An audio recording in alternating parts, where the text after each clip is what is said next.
Why are you refusing to answer that simple yes or no question right now?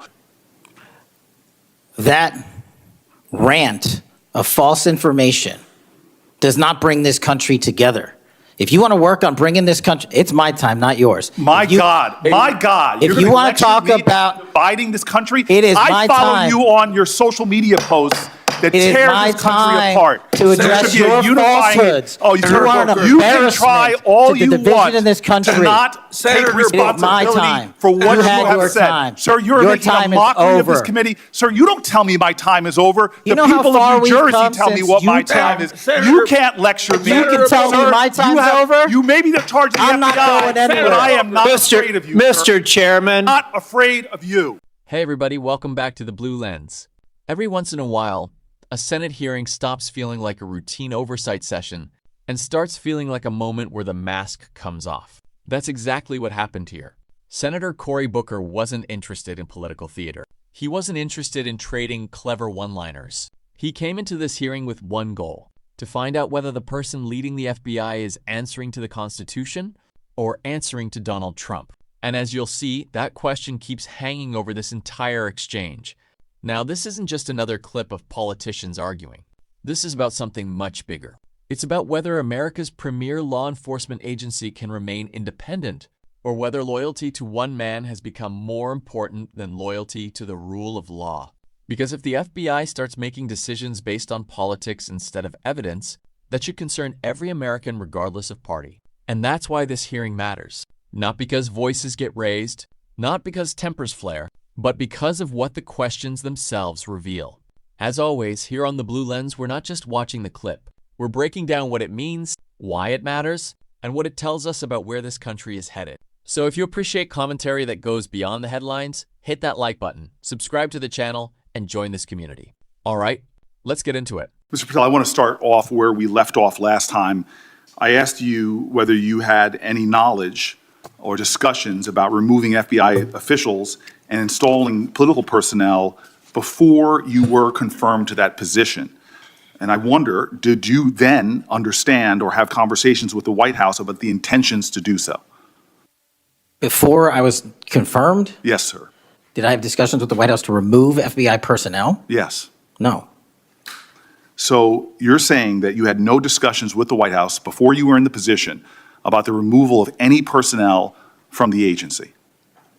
As I was preparing for my confirmation hearing, I had numerous discussions involving the type of people that would be employed, and that those that were failing to meet the mark at the FBI would no longer be employed if I were confirmed. And I'm assuming that mark had to do with loyalty to the Trump administration? No, you're wrong. Okay. I'd like to revisit another subject from that hearing. Did you testify, you did testify before the grand jury that President Trump had declassified the documents at issue in the Mar-a-Lago classified documents case. Is that correct? I don't have the grand jury transcript. That's why I released it. Whatever it says is the best evidence. That's what you said to Senator Whitehouse, that your grand jury testimony was publicly released. It has not been. In fact, in July, a court denied a news outlet's bid to get that transcript. But the court said quite clearly that you are free to discuss your grand jury testimony. So I ask you again, did you testify before the grand jury that President Trump declassified the documents at issue in the Mar-a-Lago classified document case? And that is why I took your invitation to work with the department and the court to have that transcript released. And the transcript is the best evidence of what I said then. So you're saying right now this committee can have access to what you said before the grand jury? To whatever was released. Under my understanding, Senator, that the Department of Justice You and I both understand the law. Let me finish.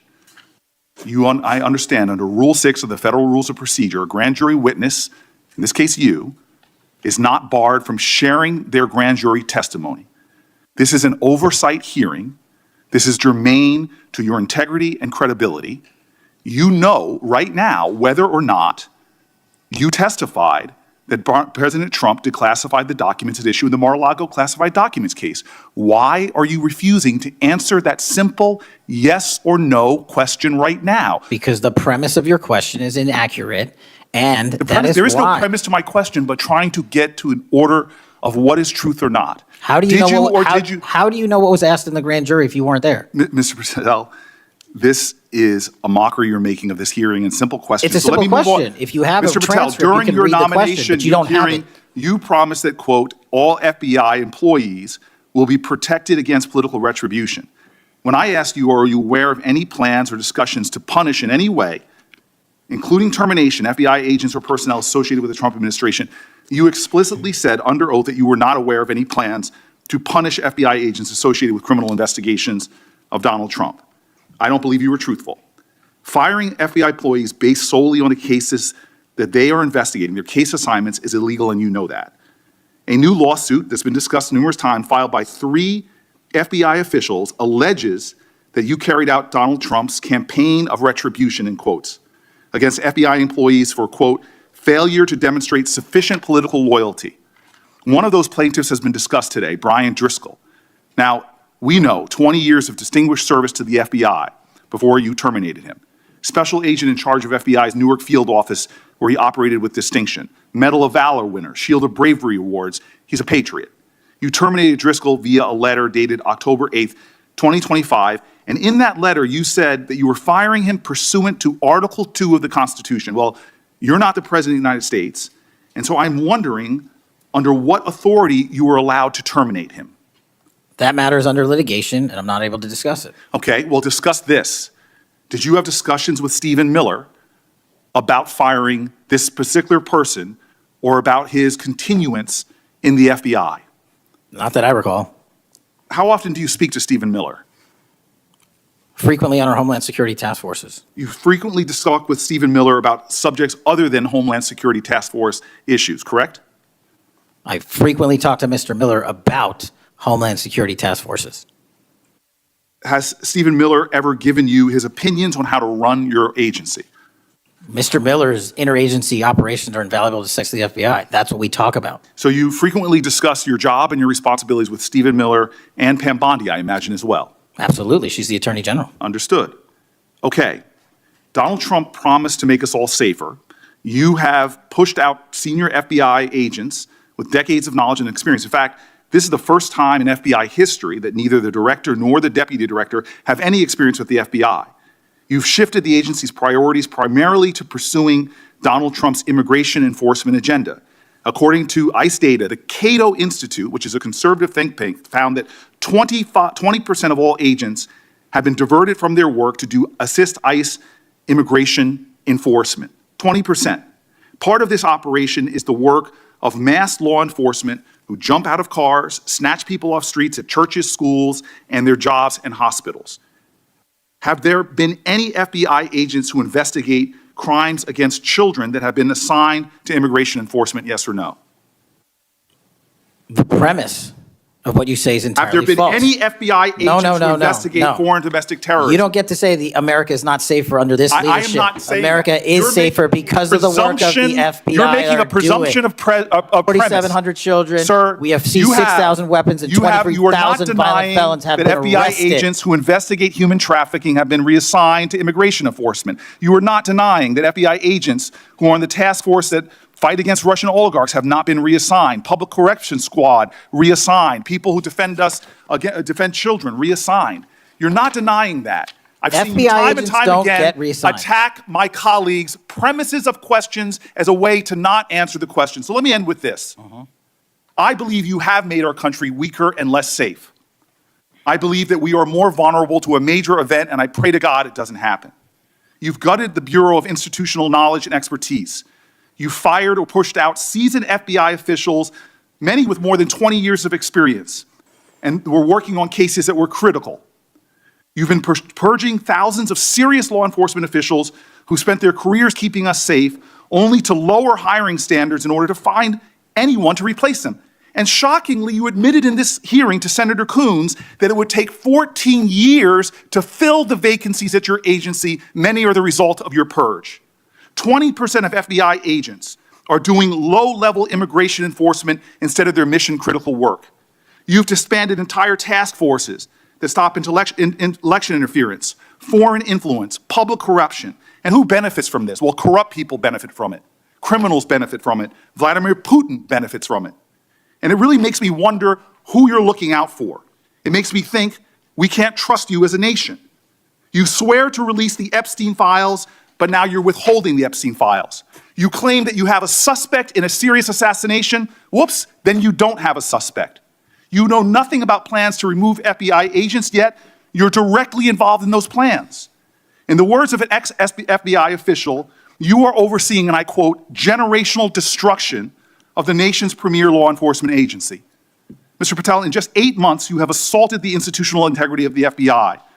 But I know FBI field agents. I've worked with them in Newark.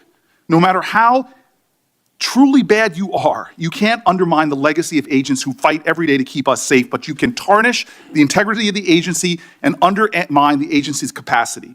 I believe you're failing as a leader, and that your failure does have serious implications for the safety and security of Americans and our families. We're more vulnerable to domestic and foreign attack because of your failures of leadership. I don't think you're fit to hand the Bureau, but here's the thing, Mr. Patel. I think you're not going to be around long. I think this might be your last oversight hearing. Because as much as you supplicate yourself to the will of Donald Trump and not the Constitution of the United States of America, Donald Trump has shown us in his first term and in this term, he is not loyal to people like you. He will cut you loose. This may be the last time I have a hearing with you because I don't think you're long for your job. But I'm going to tell you this, I pray for you. I pray for you that you can step up and defend your oath, defend the Constitution, and do a much better job of defending this country. Thank you, Mr. Chairman. Do you want to say anything? Yes, at this sir. point? That rant of false information does not bring this country together.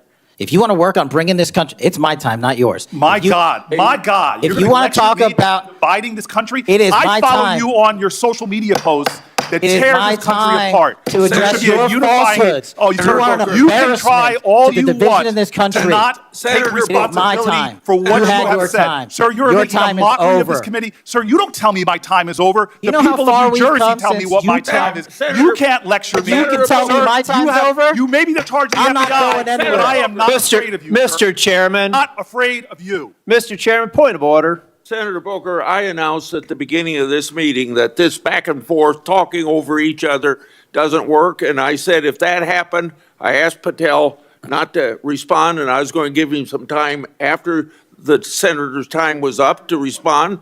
And he has the privilege to do that uninterrupted. Mr. So Chairman, one point of Go order. ahead, Mr. I've Patel. watched him talk over us, and you've never once criticized him for us not even being able to get our questions out. Well, What makes this hearing stand out isn't that voices were raised. Congress is full of loud moments. What made this one different was that Booker stopped arguing over headlines and started questioning credibility. Throughout the exchange, Patel repeatedly avoided giving direct answers. Instead of responding with a clear yes or no, he challenged the wording of the questions, disputed the premise, or pointed to ongoing litigation. That's a common strategy in high-pressure hearings. Whether viewers see it as legitimate caution or deliberate evasiveness depends on their perspective. But it also means the discussion shifts away from the original question. Booker clearly recognized that pattern. Rather than moving on, he kept returning to the same issue. His goal wasn't just to get information. It was to show the audience that the questions themselves weren't being answered. Another important moment came when the conversation turned to the FBI's priorities. Booker argued that moving agents away from counterterrorism, public corruption, and other long-term investigations could weaken the Bureau's ability to respond to future threats. Patel, on the other hand, defended the shift as necessary for the administration's enforcement priorities. That's really the larger disagreement at the center of this hearing. It isn't only about personnel, it's about what the FBI should be focused on in the first place. The exchange over Stephen Miller also caught attention because it raised broader questions about the relationship between the White House and the FBI. Booker suggested that frequent conversations with a senior political advisor could blur the line between independent law enforcement and political influence. Patel rejected that implication, describing the discussions as part of interagency coordination.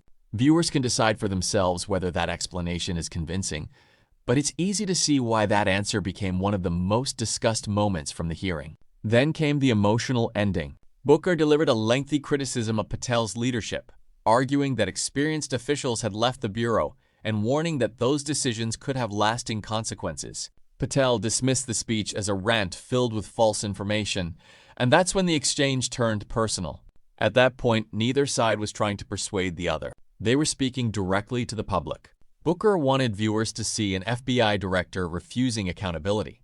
Patel wanted viewers to see a senator making political attacks instead of discussing facts. That's often what these hearings become. They're not only about gathering information, they're also about shaping public opinion. Whether you agree more with Booker or Patel, one thing is hard to deny. This hearing exposed a deep disagreement over the future of the FBI, the balance between politics and law enforcement, and what accountability should look like for the people leading one of America's most powerful institutions. And those questions are likely to remain long after this hearing is over.